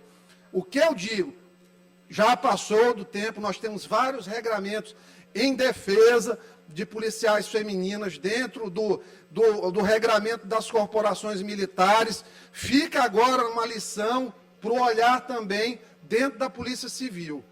Polícia Civil que vem sendo sucateada há muitos anos. Pegou 8 anos praticamente de taca do Jefferson Portela e do Flávio Dino. Como os policiais civis não estavam sob controle ideológico do seu Jefferson Portela, ele botou para arrebentar com a Polícia Civil. Visite uma delegacia do Maranhão, que você vai ver a pobreza de recursos, o abandono que existe dos delegados. Tanto que foram chamados agora, se não me engano, 13. Só assumiram 5 até o momento. Por quê? Porque a Polícia Civil foi destruída e agora precisa de um grande esforço de valorização, de reequipamentos dentro dela. Fazer de novo a Polícia Civil ter capacidade investigatória. Essa missão ficou para o governador Brandão. O que foi feito nos 8 anos anteriores é de entristecer qualquer pessoa, porque a segurança pública é um negócio sério. Como é que pode? Vai no plantão central, na delegacia de costumes, é uma infinitude de ácaro, material que não funciona, computador sem funcionar, instalação elétrica em risco, banheiro insalubre, uma imundície. Isso aí que o ministro da Justiça fez com a segurança pública do Maranhão. Quando ele saiu, arrebentou o caixa do Estado, executou o orçamento de 2022 todo em abril. Só deixou o troquinho para Brandão terminar o ano do custeio. Investimento ele torrou todo até abril. Por quê? Porque personalista. Queria apenas resolver o seu governo. E aí o que aconteceu? Agora fica a bomba relógio ativada. Todo dia, deputado, fale com o governador para nomear os 1.300 policiais que faltam. Recebo todo santo dia. E trago aqui, porque a segurança do Maranhão precisa, de fato, dos 1.300 policiais. Só que perdemos mais de 200 milhões de reais por mês de ICMS, quando foi reduzido. E agora, felizmente, parece que vai recompor um pouco, mas o estrago demora um pouco a ser resolvido. Não adianta se pensar em segurança pública sem fazer uma reestruturação completa, não só da polícia militar. Não adianta só tirar o bandido da rua, prender e não ter polícia civil para executar inquérito. E a visão do Jefferson Portela com o patrão dele, com o Flávio Dino, era essa, inclusive. É de uma incompetência tamanha que depois de 6 meses, praticamente, nós já estamos aí o quê? Terminando o 6º mês do Ministério da Justiça, tem um projeto de lei tratando sobre exploração de ouro. Não conseguiu fazer nada que não fosse futrica em rede social. Bater boca com deputado, com senador, comandar operações ilegais na casa até de senador da República, mandou fazer busca e apreensão na casa do senador Marcos Duval, por conta de um pendrive, o conluio de Flávio Dino com Alexandre de Moraes, manifesto nas ações. Alexandre de Moraes incluiu o senador por causa de 2 declarações num inquérito já existente. Busca e apreensão na casa de um senador da República, no dia do aniversário do senador. Julgamento do Bolsonaro da inelegibilidade no dia 22, para fazer alusão ao número do partido. Então, nós estamos vivenciando, e isso é importante que se diga, nós estamos vivenciando a década da inconstitucionalidade. Essa década é a década da inconstitucionalidade. Faz ao arrepio da lei. Tem 11 constituições lá no Supremo Tribunal Federal. Cada um faz de um jeito. Cada um interpreta de um jeito. E tem um todo-poderoso que avocou para si o papel de censurar. Quem conhece aqui aquele monarca da internet? Acho que é uma parte aqui talvez conheça. O cara só fala besteira o dia todinho. Pois é, esse aí foi censurado previamente, redes sociais todas abortadas como ameaça à democracia. A pessoa com o mínimo de bom senso que escuta o que aquele rapaz fala, não vai, de forma alguma, levar a sério a maioria das coisas. Fica meramente no plano das abstrações. Mas o Alexandre de Moraes, porque foi falado, mal falado pelo monarca, o que ele fez? Censurou, tirou de todas as redes. Aí eu fico a pensar, até onde vão censurar a liberdade de pensamento das pessoas? Já estão invadindo e intimidando parlamentares. Parlamentar, parlare, falar, dizer, expressar. Isso aqui, essa tribuna, ela é um instituto da sociedade. Não é aqui o deputado Iglesias que está falando. Muitas vezes chegam moções da sociedade, chegam denúncias, chegam argumentações que outros me trazem. Eu subo aqui muitas vezes para falar palavras de outras pessoas. E digo com toda humildade, porque essa é a minha função. Agora veja só, se este parlamentar, ou qualquer outro parlamentar, perder o direito à fala, o que vai ser de nós? Nós vamos nos transformar todos em joguetes. Joguetes de Lula, joguetes de Flávio Dino, joguetes do que eles querem que façamos, como infelizmente a senadora Elisiane, que tinha uma história excelente aqui na passagem pela Assembleia Legislativa, fez um bom trabalho aí na CPI da pedofilia, mas hoje está passando todo santo dia vergonha lá em Brasília. Todo santo dia conduzindo a CPI de uma forma extremamente parcial, fazendo um jogo de escravidão do senador Flávio Dino. E deixo logo claro, zero relacionado à condição de mulher, mas sim à falta de condição de respeitabilidade própria, autorrespeitabilidade, condição humana. Está fazendo jogo e afundando as prerrogativas parlamentares, lamentavelmente.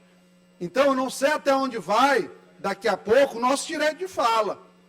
Eu tenho, de vez em quando, aqui chega um processo para mim, por coisas que eu falo na tribuna, tentando jogar para primeiro grau, tentando desconsiderar a imunidade parlamentar, tudo isso aí. Por quê? As pessoas não querem a verdade, muitas vezes. Querem tentar intimidar. Quem quiser, pode processar. Se o TJ daqui, de alguma forma, entender qualquer coisa diferente da imunidade, vamos continuar subindo, buscando o nosso direito até a última linha de defesa. Cessar a palavra, censura prévia, coisas assim, podam a alma. Gustavo Flaubert dizia, censura é crime de lesa alma. Lesa alma. Para que, deputado Najib, nós estamos vivos se a gente não pode pensar e falar o que pensamos? Imagina a escassez, a aridez de uma vida de alguém que quer falar algo e não pode. Tem que ser policiado o tempo todo, vítima de um Estado censor, opressor, vingativo, perseguidor. Imagina o que seria disso aqui, se nós perdêssemos a nossa liberdade. Então é por isso que eu subo a tribuna, subo com coragem, subo com força de vontade para enfrentar esses problemas. Tem dia, é claro, nós sentimos as pressões lá fora, as perseguições, como todo tempo eu sinto do meu partido. Não querem me tirar do partido, porque querem me matar na unha, sufocado, asfixiado. O príncipe do Dino, filho afetivo dele, o deputado federal do PSB, se arrepia de medo da minha participação na eleição. E pode perguntar para vários do PSB que foram nas últimas reuniões. Ele fica desesperado. Não pode deixar o Iglesias ser candidato, não pode, porque ele vai bater em mim. Olha o que ele tem medo, de debater ideias. Por quê? Porque é incapaz, porque foi forjado, infelizmente, numa rede de mentiras, nesse processo medíocre, que é a janonização da política. E aqui no Maranhão, infelizmente, cada vez mais encontra esses difusores de fake news. Censura, crime de lesa alma, já dizia Flaubert.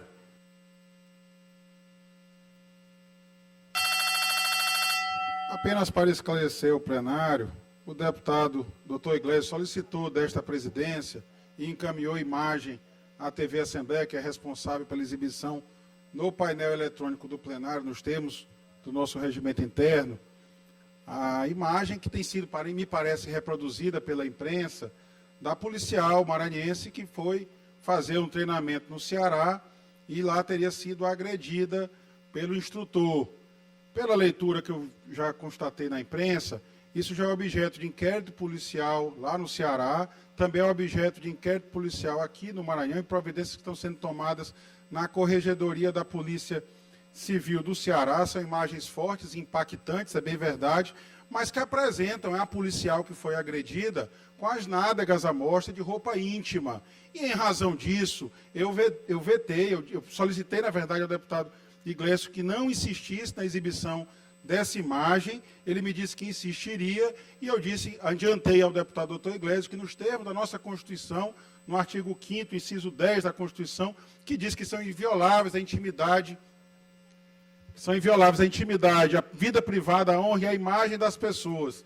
E nos termos da nossa Constituição, que é dever de nós todos, como cidadãos, especialmente como deputados eleitos pelo povo do Maranhão, preservar a nossa Constituição Federal, eu disse que eu ia impedir a exibição dessa imagem, até porque não tem autorização da própria pessoa que, acredito, reproduzir essa imagem da agressão é agredir novamente a pessoa que já sofreu essa injusta agressão. Inclusive, a própria policial disse à imprensa, e sua identidade foi preservada, mas obviamente deve ser de todos conhecido na polícia, que ela vem sofrendo muito mais. Ela saiu do curso de formação, porém o curso ainda não saiu da sua vida e ela está fazendo tratamento terapêutico para superar. E não foi só ela, segundo o relato dela, teria sido também outras policiais vítimas de agressão. Portanto, insistir na reprodução disso, penso eu, não seria de acordo com a nossa Constituição da República, e por isso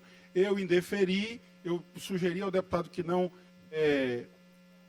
insistisse na reprodução dessa imagem, mas também, obviamente, se ele insistisse, eu iria indeferir, e caberia recurso ao plenário para que os deputados e deputadas assim decidissem de forma democrática se exibiria ou não a imagem. O deputado não insistiu no seu requerimento e acusa a mesa diretora de censura prévia, algo que não ocorreu, e por isso eu faço a devida retificação. Obviamente que o deputado Iglesias, se quiser se manifestar, como foi citado pela presidência dessa sessão, tem direito nos termos do artigo 105 do regimento, porque sempre é concedida a palavra ao parlamentar que assim desejar. Deputado doutor Iglesias, eu consulto se Vossa Excelência quiser se manifestar. Agradeço, presidente. Volto a, mais uma vez, reiterar o vosso comportamento de Vossa Excelência, tendo em vista que fazer esse tipo de comentário, primeiro que dentro da posição de presidente não é o que a gente tem dentro da praxe da casa, segundo, em relação aos artigos que Vossa Excelência citou do regimento, em nenhum momento há questão de previsão para recurso de exibição ou não de imagem. O artigo é bem claro nos seus diversos incisos que nós temos aí a responsabilidade plena por qualquer imagem que seja exibida, não existe mecanismo de autorização ou não da mesa. Cumpre ressaltar também que a imagem, ela não tem nenhum tipo de identificação da pessoa, o que ela tem é uma amostra do segmento do corpo, da agressão que foi realizada. Então, assim, não creio que há enquadramento aí no artigo 5º da Constituição Federal, conforme Vossa Excelência falou, inclusive tendo em vista que não é o foro e nem o momento adequado da discussão fazer esse tipo de levantamento de dispositivo legal. Minha visão, respeito, volto a dizer, é estranho a gente subir à tribuna, e só acontece com Vossa Excelência quando está na tribuna, e geralmente com colocações minhas, fazer essa coisa de réplica, de pronunciamento na tribuna é desgastante, é esquisito, e talvez este seja um dos motivos, inclusive, que a maioria dos membros aqui desta casa, apesar de Vossa Excelência ter boas qualidades pessoais, eu gostar de Vossa Excelência, mas Vossa Excelência não teve a predileção dos colegas aí na recondução para primeiro vice-presidente, acho por conta desse comportamento que termina desgastando a relação com os colegas. Deputado doutor Iglesias, Vossa Excelência teve o direito de esclarecer os fatos. A presidência da Casa compete dirigir os trabalhos da sessão e conduzir da melhor forma e garantir o respeito ao decoro parlamentar. Esclarecendo a questão da vice, cedi ao deputado Júlio Mendonça, um grande parlamentar do meu partido, que me apoiou na primeira eleição, e ao pedir o meu apoio na eleição da mesa do segundo biênio, assim o fiz, portanto, nem candidato fui à reeleição. Feito o esclarecimento e deixado ao escrutínio dos parlamentares aqui desta casa e também da população do nosso estado do Maranhão. Convido o deputado Rafael por 5 minutos, com direito a partes. Convido o deputado Júlio Mendonça por 5 minutos, com direito a partes. Me perdoe, deputado Rafael. Procurei Vossa Excelência na bancada e Vossa Excelência estava aqui na mesa. Deputado Júlio, o deputado Rafael era o primeiro. Convido o deputado Rafael, nosso líder do governo, por 5 minutos, com direito a partes. Presidente, aqui em exercício, deputado Rodrigo Lago, senhoras e senhores colegas parlamentares, telespectadores da TV Assembleia. Presidente, o que eu trago aqui à tribuna, primeiro para agradecer a Vossa Excelência a presença ontem no lançamento da Frente Parlamentar em Defesa do Saneamento básico do nosso Estado. Dizer que, e agradecer também ao presidente da Comissão de Meio Ambiente, deputado Júlio, que fizemos um ato juntos, até porque as políticas são bem relacionadas, e inclusive foram 2 momentos importantes, creio que ele também subirá à tribuna para comentar o dia de ontem, mas o importante também é que esta frente parlamentar, ela já se inicia nos trabalhos para que a gente possa, o mais rápido possível, juntamente com o Poder Executivo, trazer uma solução que faça com que a gente atinja as metas do Plan SAB até o ano de 2033, que é a universalização dos serviços de saneamento básico e ambiental. E quero dizer aos colegas, principalmente com bases sólidas no interior do Estado, que a gente está à disposição para que essa frente parlamentar faça o debate na base, porque é muito importante a gente fazer o debate lá nos municípios, que é onde, de fato, os maranhenses moram, e é de lá que a gente tem uma maior dificuldade. A gente tem relatos de falta de abastecimento d'água, a gente tem relatos do esgoto a céu aberto, a gente tem relatos, e sabe, de municípios que buscam a sua independência no gerenciamento dos serviços de saneamento, que essa discussão seja feita também lá na base. Lembro muito bem quando nós aqui aprovamos a Lei 293, lei complementar, que trouxe a regionalização do saneamento. Nós dividimos o Estado do Maranhão em 4 regiões: região noroeste, região leste, região centro e região metropolitana.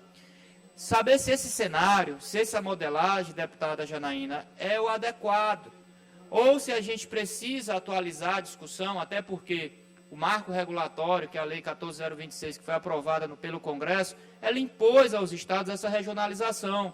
E alguns estados inicialmente regionalizaram e outros fizeram uma única região, como outros diversificaram em outras regionais. À medida que a gente precisa ter um modelo coeso e um modelo economicamente viável, tanto para quem for gerir, através dos processos licitatórios que deverão ocorrer, quanto para os usuários que pagarão a conta, e obviamente não existe outra fonte de financiamento para o serviço de saneamento que não seja a tarifa. Mas o mais importante de tudo isso, independente de setor público ou privado, é a regulação desses serviços. Sem uma regulação eficiente, técnica e sem interferência política também, a gente pode ter um serviço de qualidade. Digo isso porque as regulações funcionando a Brasil afora, elas conseguem devolver para a população um serviço de qualidade, independente da empresa ser pública ou privada, repito. Inclusive, nós temos empresas públicas ganhando vários leilões Brasil afora, porque conseguem ser superavitárias, conseguem ter uma independência e conseguem realmente fazer a gestão eficiente que precisa ser feita. Não dá para a gente fazer saneamento sem a gestão ser de forma eficiente, controlando perdas, com micromedição, com macromedição, enfim, uma série de requisitos que são necessários a gente fazer uma gestão superavitária, a modo de que a gente possa contemplar toda a questão do saneamento básico. Mas, senhor presidente, eu queria também destacar, dentro desta temática, que nós iremos também abordar o modelo do CISAR, que corresponde ao saneamento rural, modelo este que é sucesso no estado do Ceará, Pernambuco, Piauí, e que vem dando certo. A gente precisa também olhar diferenciado para a nossa zona rural, principalmente porque mais de 30% da nossa população está na zona rural. E essa população precisa beber água potável, ela precisa ter um esgotamento sanitário adequado, ela precisa ter um resíduo sólido adequado, enfim, ela precisa também ter essas políticas de dignidade humana. Então, o CISAR, que é um modelo exitoso em outros estados, principalmente do Nordeste, é o modelo que o Maranhão deverá também seguir. E nós, inclusive, discutimos ontem com o secretário Luiz Fernando, secretário responsável por essas políticas estratégicas do governo do estado. Inclusive, nos afirmou o deputado Júlio que no próximo mês o governo do estado assinará um contrato com o BNDES a fim de fazer uma nova modelagem para o estado do Maranhão. Porque dos 217 municípios, apenas 130, 140 existem contratos ou termos de parceria com a CAEMA. Os outros nem isso existem. Não existe um departamento municipal, não existe uma autarquia municipal que trata da questão do saneamento básico. Então é muito importante e vem de confronto à frente parlamentar para que a gente possa se debruçar juntos. Porque seja qual for a decisão que o governo tomar, vai preceder de autorização legislativa. Então a gente precisa, deputado Davi Brandão, que é de um município complexo, que existe um sistema de abastecimento de água independente, autônomo, que precisa estar na discussão. Me refiro muito à deputada Janaína, porque eu sei que o prefeito Assis tem muita dificuldade, luta para ter a titularidade do serviço, e, por incrível que pareça, é o único contrato vigente, regular, que a CAEMA possui. Então, assim, há um conflito, obviamente, que a população está no meio, e a gente precisa trazer uma solução de forma eficiente e contundente. A gente sabe dos investimentos que foram feitos lá também, e saber qual é a melhor solução. Inclusive, Imperatriz, por essa nova lei, é uma cidade polo, ou seja, ela já tem, mediante a lei, que a autonomia dos serviços de saneamento será conduzida por um colegiado, formado pelos prefeitos da regional e o governador do estado. Então, era esse meu pronunciamento, deputado Rodrigo. Faço mais uma vez um apelo a todos os colegas que se integrem à frente parlamentar. Nós vamos estar dentro do grupo lá dos deputados, colocando as nossas atividades, para que todos possam participar e que a gente possa achar o melhor caminho para a universalização dos serviços de saneamento no nosso estado. Deputado Rafael, só um adendo aqui à sua fala. Hoje, presidente Rodrigo, o município de Imperatriz, de fato, ele vem travando essa situação com a estatal, a CAEMA. E, por incrível que pareça, uma reclamação constante dos imperatrizenses em relação ao abastecimento de água. Mas vem sempre buscando o diálogo com a empresa para que leve esse serviço, essa universalização de água para os imperatrizenses. E outra questão que está sendo crucial é em relação ao que a gente vem discutindo, o que foi discutido ontem na frente parlamentar, que é o saneamento básico. A gente sabe que a cidade de Imperatriz, é clichê até eu dizer, mas é o segundo maior município do nosso estado do Maranhão, mas infelizmente nós não temos saneamento básico. Saneamento básico em Imperatriz, eu posso dizer aqui para vocês com dados, cerca de 25% da cidade. Então não existe você ter a infraestrutura, se hoje não existe a macro drenagem, não existe a drenagem, não existe a rede de esgoto.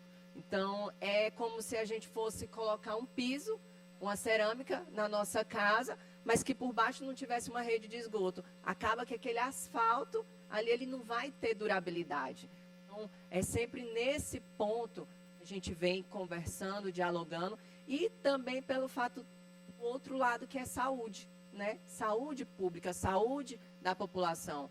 É a realidade do município de Imperatriz, que muitos pontos da cidade têm o esgoto a céu aberto.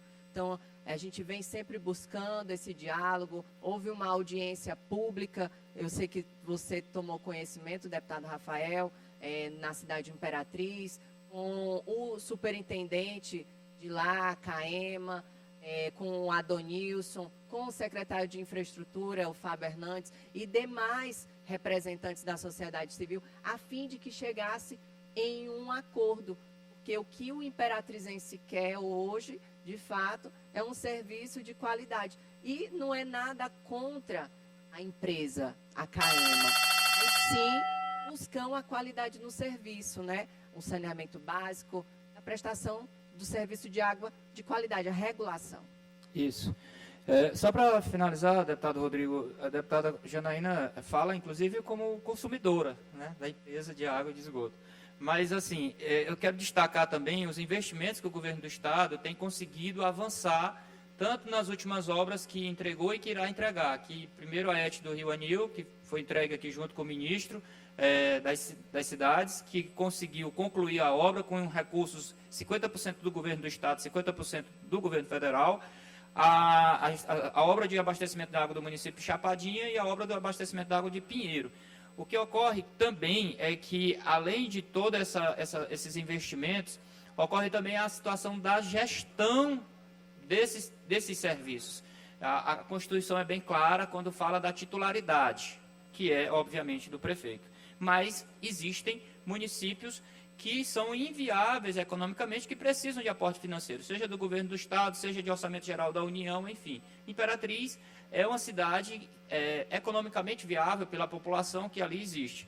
E é por isso que é importante a frente parlamentar, e é por isso que é importante que todos participem, para que a gente possa encontrar o melhor caminho. Esse estudo do BNDES, que ocorrerá durante os próximos 6 meses, com final de conclusão em janeiro de 2024, ele vai definir e deixar isso bem claro, para que a gente possa, a partir daí, estabelecer e cumprir as metas estabelecidas no Plano SAB.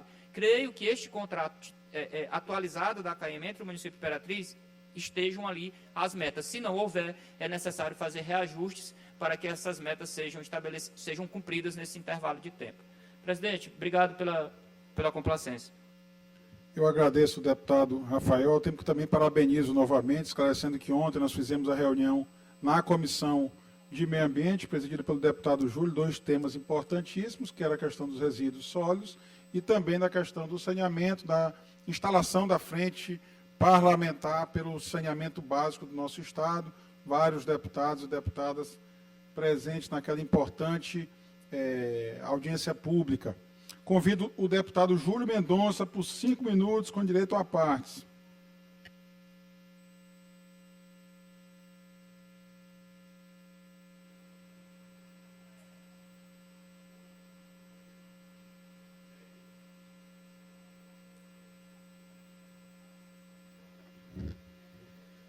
Senhor presidente Rodrigo Lago, em nome do qual, claro, saúdo também a presidenta que está viajando, deputada Iracema, companheiros deputados, deputadas aqui presentes.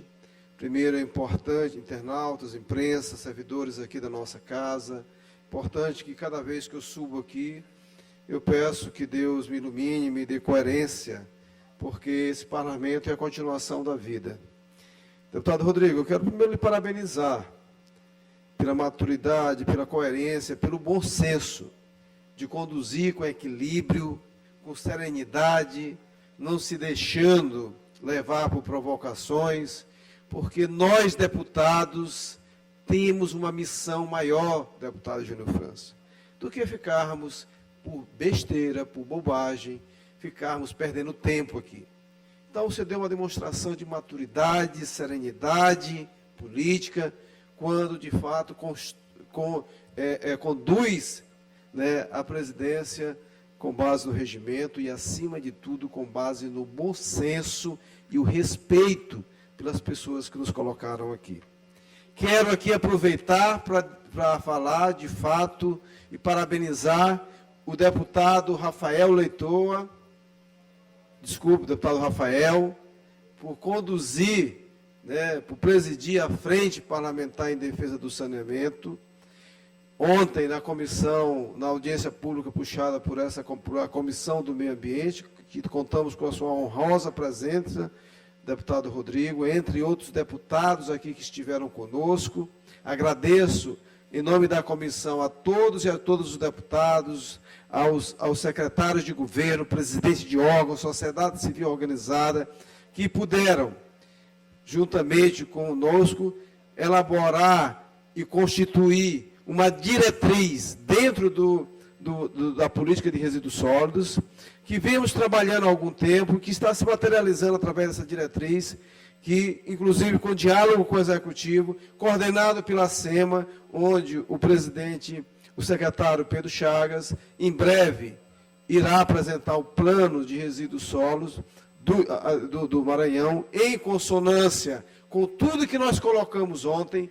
Estamos dialogando para que, de fato, essa audiência pública se transforme em elementos elementos e ações que possam melhorar a vida das pessoas, especialmente nos municípios cuja titularidade pertence aos mesmos, nessa pauta dos resíduos sólidos, mas que sem o apoio do Estado, do governo do Estado e do governo federal, os prefeitos, as câmaras de vereadores, enfim, os cidadãos não conseguirão resolver esse problema de resíduos sólidos. Então, é um conjunto de ações que precisa, deputado Davi, de todos nós, para que municípios como Bacabal, como Timon, como Viana, possam, de fato, erradicar, acabar com os seus lixões e, de fato, tirar esse passivo ambiental das nossas vidas e da vida do nosso Estado. Então, parabéns a todos que participaram dessa importante e propositiva audiência pública,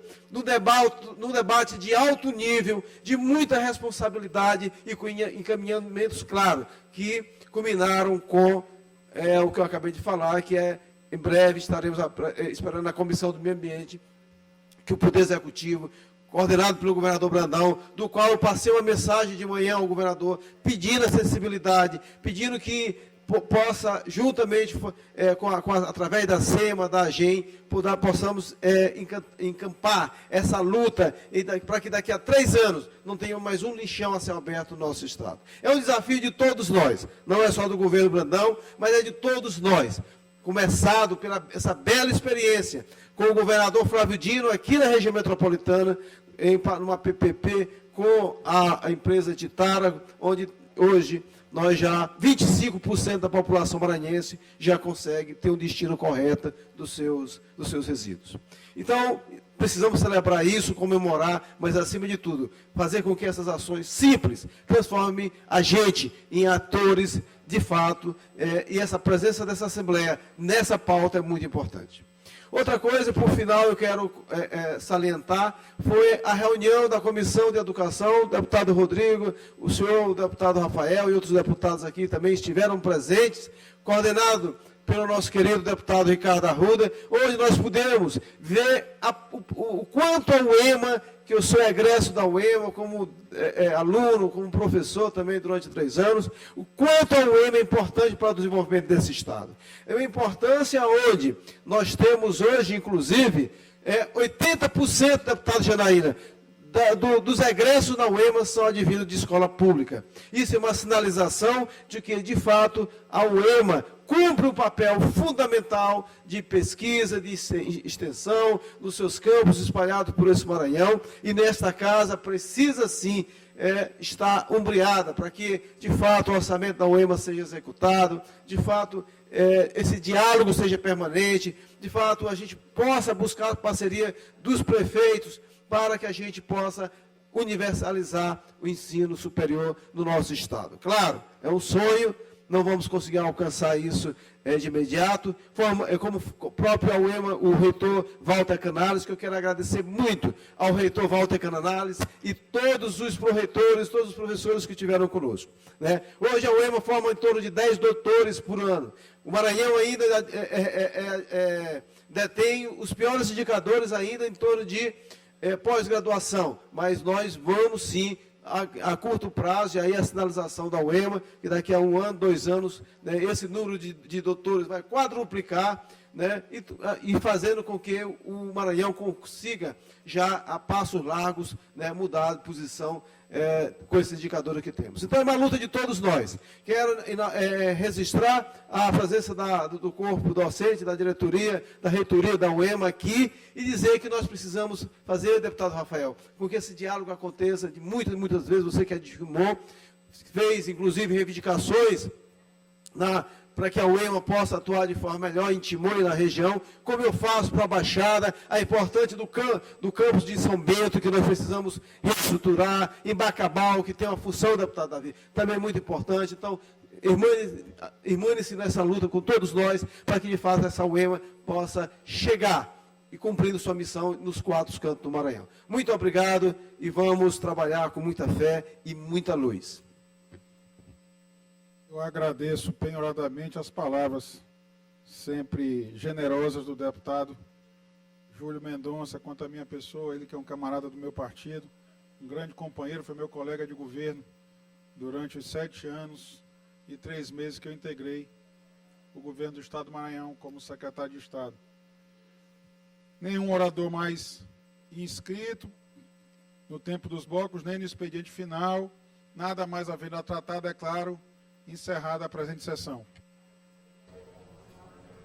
encerrada a sessão legislativa desta quarta-feira aqui no plenário, o deputado Najib Aikel.